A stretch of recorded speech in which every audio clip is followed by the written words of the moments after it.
One. तो आज हम डिस्कस करने वाले हैं रेवती, जिसे लिखा था फ़कीर मोहन सेनापति ने, जिन्हें हम father of modern Odia literature भी कहते हैं। ये एक फेमस फिगर थे उड़ीसा के। तो आइए हम बैकग्राउंड देखते हैं रेवती का। रेवती को लिखा है। रेवती एक first of all short story है जिसे पब्लिश कराया गया था 1898 में। इसको कंसिडर किया जाता है कि ये फर्स्ट मॉडर्न शॉर्ट स्टोरी है उड़िया मतलब उड़िया लैंग्वेज में, उड़िया लिटरेचर में, जो जिसके मेन थीम्स हैं female education, superstition and social conservation in rural India. यानी इसमें फीमेल एजुकेशन के बारे में और जो सुपरस्टिशन यानी जो अंधविश्वास है उसके बारे में ज़्यादातर दिखाया गया है, और साथ ही सोशल कंजर्वेशन के बारे में भी।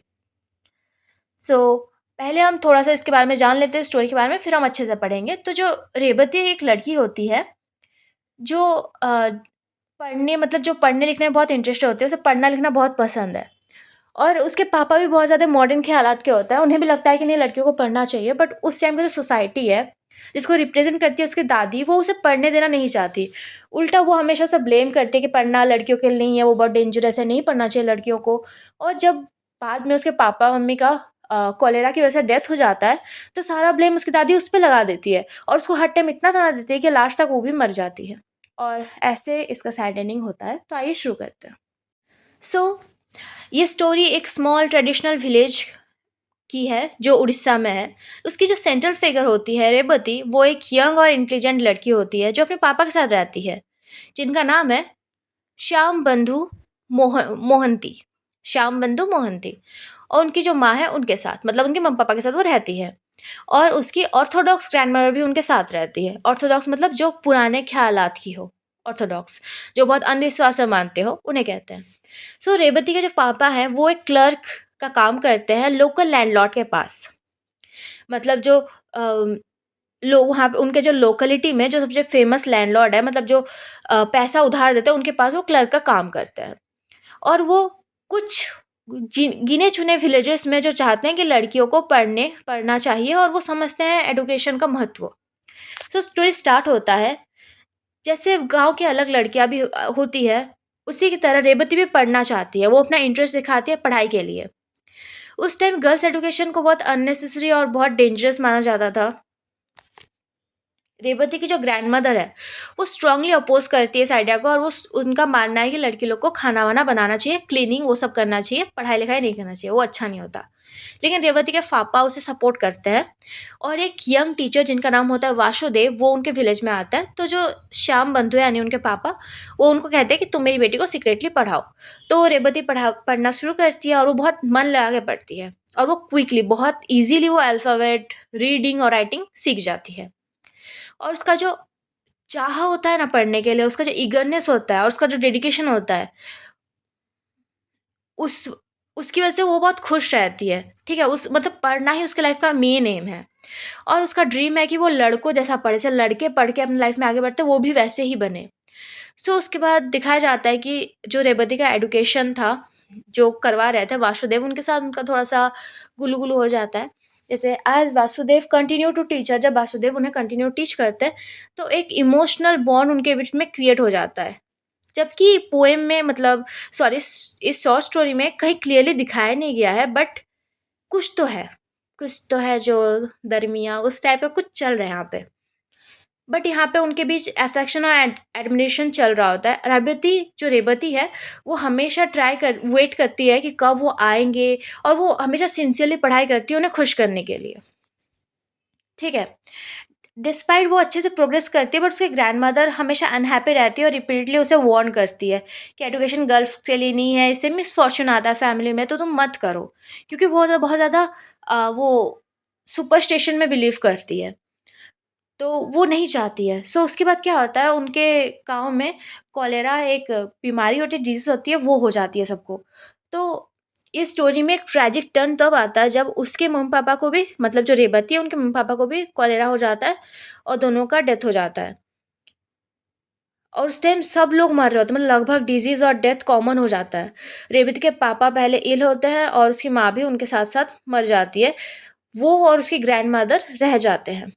घर पूरा तबाह हो चुका होता है, लेकिन उसकी दादी को अभी भी सब ब्लेम उस पे डालना है। इतना पेंडेमिक चल रहा है, इतना डिज़ास्टर चल रहा है, बट उसकी ग्रैंडमा सब कुछ उस पे ब्लेम कर देती है कि तुम्हारी पढ़ाई की वजह से सब कुछ हुआ। उनका मानना है कि अगर बच्चों को लड़कियों को पढ़ाओगे तो ऐसा ही होगा, फेथ तुम्हें बर्बाद कर देगी।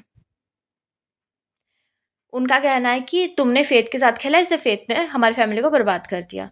जब वो अपने पेरेंट्स को खो देती है, रेवती बहुत अकेली हो जाती है और हेल्पलेस फील करती है।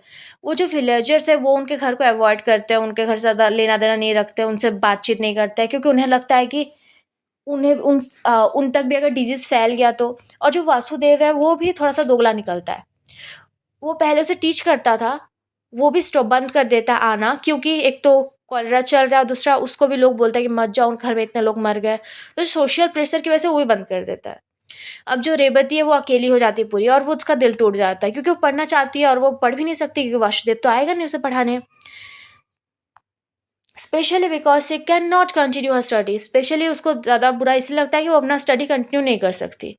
उसकी जो ग्रैंड मदर है वो हमेशा उसे कर्स करती है, वो उसका कर्स करना बंद नहीं होता, हमेशा उसे बोलती तू कल मुँही है, तू ये कर दी, तेरी तूने पढ़ाई किया इस वजह से, वो ऐसे करके उसे बुरा भला हमेशा बोलती है। वो कहती है कि तुम अनलकी हो, और ब्लेम करती है कि उसके पूरे फैमिली का डेथ उसी की वजह से हुआ। और ये बच्ची सब कुछ साइलेंटली सफ़र कर रही होती है। उसे इमोशनल क्या बोलते हैं, इमोशनली वो टूट चुकी होती है। बट उसका मन रहता है फिर भी कि मैं पढ़ाई करूँ। बट कुछ टाइम बाद रेवती भी सिक हो जाती, बीमार हो जाती है, और कोई इसका केयर नहीं करता और ना ही कोई इसे सपोर्ट करता है। यहाँ तक कि उसकी ग्रैंडमा भी उसका ख़्याल नहीं रखती, और वो भी मर जाती है बहुत यंग एज में। और उसकी ग्रैंडमा को खराब लगना चाहिए, बट खराब लगने की जगह पे वो क्या सोचती है पता है? वो फिर से एजुकेशन को ब्लेम करती है और कहती है कि रेवती पढ़ाई की इस वजह से ये सब हुआ, वो भी उसी वजह से मर गई। और वो क्लेम करती है कि रेवती का जो डिज़ायर था स्टडी के लिए वही डिस्ट्रक्शन लाया उनके घर में। अगर वो रेवती पढ़ाई नहीं करती तो हमारे घर में सब तबाही नहीं मचता। स्टोरी एंड होता है एक डीपली ट्रेजिक नोट के साथ, जिसमें दिखाया जाता है कि इग्नोरेंस, नहीं जानना, और जो सुपरस्टिशन है, सुपरस्टिशन बिलीफ, जो पता नहीं है बट हम मान रहे हैं बस, वो कैसे एक बेचारी लड़की का लाइफ बर्बाद करता है, उसके ड्रीम्स को तबाह कर देता है और उससे एक खराब फिगर बना देता है। उसको वो खुद से घिन करने लगती है कि मेरी वजह से मेरे घर वाले मरे, जबकि रियलिटी कुछ और ही है। तो जो मेन आइडिया है जो इसमें शो किया गया है इस शॉर्ट स्टोरी में, वो है female education versus tradition. Revati का डिज़ायर था कि मुझे पढ़ना है, लेकिन सोसाइटी उसके साथ क्या करती है, उसके ग्रैंडमा उसके साथ क्या करती है। सुपरस्टिशन भी एक थीम है। उसकी ग्रैंडमा का बिलीफ था कि एजुकेशन की वजह से सारे मिसफॉर्च्यून आ रहे हैं। वहाँ पे पैंडेमिक क्या बोलते हैं, कॉलेरा सबको हुआ है, वो एक डिज़ीज़ है, उससे उनको मतलब नहीं, उनको लगता है सब कुछ सुपरस्टिशन, उनका सुपरस्टिशन बिलीफ है कि सब कुछ लड़के पढ़ने की वजह से हुआ है।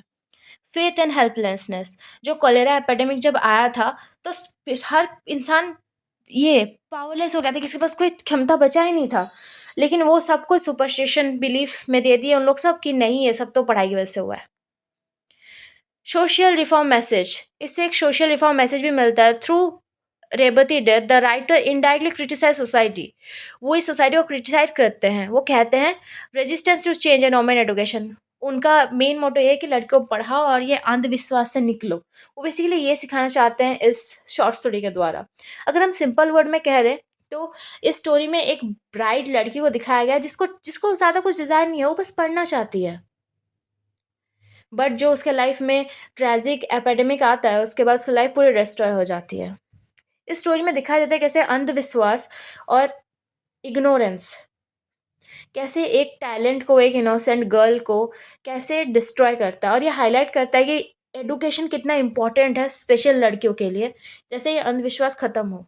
क्योंकि वो अगर बाई चांस बच भी जाती ना, और उसकी दादी के साय में वो बड़ी होती, वो भी यही सेम चीज़ करती है अपने बच्चों के साथ। सो ठीक है, दोबारा मिलते हैं किसी नई वीडियो के साथ, तब तक बने रहिए, टेक केयर।